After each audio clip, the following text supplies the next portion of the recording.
رسول کریم صلی اللہ علیہ وآلہ وسلم نے ایک دن صحابہ سے خطاب کرتے فرمایا الا انبئکم باکبر الکبائر، اے میرے صحابہ میں تجھے بڑے بڑے گناہوں کے بارے نہ بتا دوں؟ صحابہ نے عرض کی بندہ نواز آپ ارشاد فرمائیں۔ حضور نے دوسری بار پھر پوچھا الا انبئکم باکبر الکبائر، اے میرے صحابہ میں تجھے بڑے بڑے گناہوں کے بارے نہ بتا دوں؟ صحابہ نے عرض کی بندہ نواز آپ ارشاد فرمائیں۔ تیسری بار میرے حضور نے پھر پوچھا الا انبئکم باکبر الکبائر، میں تجھے بڑے بڑے گناہوں کے بارے نہ بتا دوں؟ اور اس وقت حضور ٹیک چھوڑ کے آگے ہو گیا، ٹیک لگا کے بیٹھے تھے، ٹیک چھوڑ کے آگے ہو گیا۔ جب کسی بات کی اہمیت کو بیان کرنا ہوتا تو اللہ کے رسول ٹیک چھوڑ کے بیان کرتے تھے۔ تو پھر حضور صلی اللہ علیہ وآلہ وسلم نے بڑے گناہ گنوائے، ان میں پہلا فرمایا الاشراک باللہ، اللہ کے ساتھ کسی کو شریک ٹھہرانا۔ اس سے بڑا اور کوئی ظلم نہیں ہو سکتا کہ جو تمہارا رب ہے جس نے تمہیں پیدا کیا ہے، تم اس کی ذات میں یا اس کی صفات میں کسی کو شریک ٹھہراتے ہو۔ اسے قرآن مجید کے اندر ظلم عظیم کہا گیا، ان الشرک لظلم عظیم، تو سب سے بڑا گناہ شرک ہے۔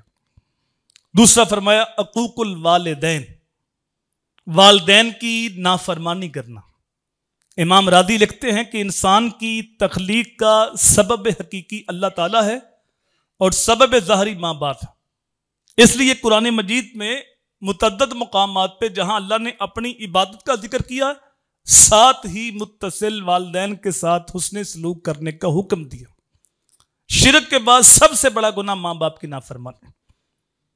تو پہلا فرمایا اللہ کے ساتھ کسی کو شریک ٹھہرانا، اور دوسرا فرمایا والدین کی نافرمانی کرنا۔ اور میرے حضور فرماتے ہیں معراج کی رات میں نے کچھ لوگ دیکھے جو آگ کی شاخوں پہ لٹکے ہوئے تھے، تو میں نے پوچھا یہ کون لوگ ہیں؟ تو کہا یہ ماں باپ کے نافرمان۔ تو تیسرا فرمایا قول الزور، جھوٹی بات کہنا، جھوٹ بولنا۔ آج تو خیر جھوٹ فن بن گیا، جو زیادہ جھوٹ بولنے کا ماہر ہے اسے کہتے ہیں کہ یہ بڑا کامیاب سیاستدان ہے۔ تو آج فنکاری ہے جھوٹ بولنا۔ جو لوگ ٹی وی کی سکرین پہ آ کے جھوٹ بول سکے اور جھوٹ بولتے وقت ان کا رنگ زرد نہ ہو، کان سرخ نہ ہو، تو اسے لوگ کہتے ہیں کہ یہ کامیاب سیاستدان۔ حالانکہ رسول کریم صلی اللہ علیہ وآلہ وسلم نے ارشاد فرمایا کہ جب بندہ جھوٹ بولتا ہے تو اس کی منہ سے بدبو نکلتی، جس کو عام انسان تو نہیں سمجھتے، فرشتے سونگتے ہیں۔ تو اللہ کی رحمت کے فرشتے 1 میل تک دور بھاگ جاتے ہیں۔ اگر دوبارہ جھوٹ بولے تو 1 میل اور دور بھاگ گئے۔ تو جو بندہ صبح سے لے کے شام تک کاروباری جھوٹ پہ کرتا ہے، جو کہتا ہے جھوٹ نہ بولو تو کاروبار ہی نہیں چلتا، تو بتاؤ اللہ کی رحمت کے فرشتے کتنے دور بھاگ گئے۔ اور پھر ایک وقت آتا ہے کہ جھوٹ بول بول کے تباہی مقدر بنتی ہے، جو کہ میرے حضور نے فرمایا جو سچائی ہے بندے کو نجات دیتی ہے اور جھوٹ ہلاک کرتا ہے۔ تو جب ہلاکت مقدر ہوتی ہے تو پھر بندہ سمجھتا ہے کس نے طویل ڈال دیا۔ حالانکہ رحمت کے فرشتے ہم نے دور ہٹائے۔ تم سچ بولنا شروع کر دو، جھوٹ چھوڑ دو، رحمت کے فرشتے نیڑے آنا شروع ہو جائیں گے، تمہارے کاروبار میں برکت بھی ہوگی، تمہارے گھر میں رب کی رحمت بھی ہوگی۔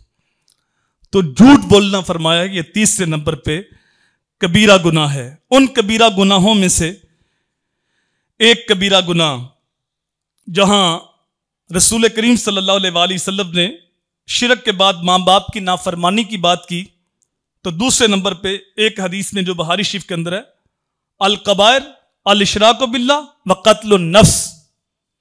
پہلا گناہ فرمایا اللہ کے ساتھ کسی کو شریک ٹھہرانا، اور دوسرا فرمایا کسی جان کو قتل کرنا۔ یہ دوسرے نمبر پہ کبیرہ گناہ ہے۔ والیمین الغموس، اور تیسرا فرمایا جھوٹی قسم کھانا، یہ کبیرہ گناہ۔ تو اس حدیث کے اندر شرک کے بعد جو بڑا گناہ ذکر کیا گیا وہ کسی جان کو قتل کرنا۔